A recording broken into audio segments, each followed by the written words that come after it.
Nərgiz xanım, sosial şəbəkələr və internetdən necə istifadə etməliyik?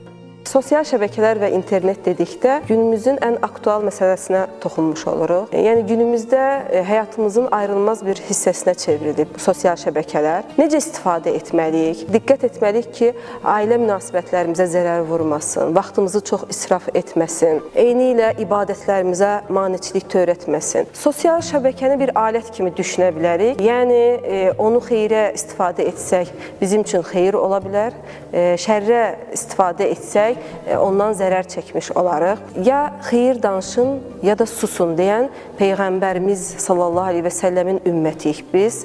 Ona görə danışdığımız, dediyimiz sözlərə diqqət etməliyik. Bu virtual məkanda da keçərlidir. Özünə hörmət edən şəxsiyyət təhqirdən, qeybətdən uzaq durmalıdır və paylaşdığımız paylaşımlara da diqqət göstərməliyik. Məhrəmiyyətə diqqət göstərməliyik. Yediyimiz, içdiyimiz, bəzən süfrələr paylaşılır. Yəni göz haqqı deyilən həssas mövzular vardır ki, bunlara diqqət göstərmək lazımdır. Baxdıqlarımızdan sorğu-sual olunacaq. İsra surəsi 36-cı ayət-kərimədə buyurulur ki, eşitdiyiniz, gördüyünüz hər şeydən sorğu-sual ediləcəksiniz. Niyyətimiz elmi paylaşmaq, bir hansısa faydalı məlumatı paylaşmaqdırsa və bir Quran-Kərimdən ayət-i kəriməni, hədis-i şərifi paylaşmaqdırsa, hətta sosial şəbəkə bizim üçün bir ibadətə çevrilə bilər.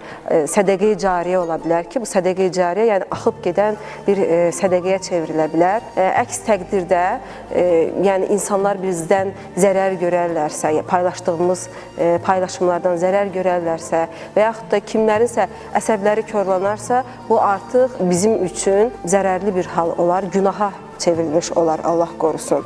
Nəticə olaraq sosial şəbəkəni iki tərəfli bıçaq kimi düşünsək, xeyrə istifadə edəriksə xeyrin görərik, zərərə istifadə edəriksə zərərini çəkmiş görərik. Hər birimiz platformalarda nümunəvi bir insanı təmsil etməyimizi unutmamalıyıq.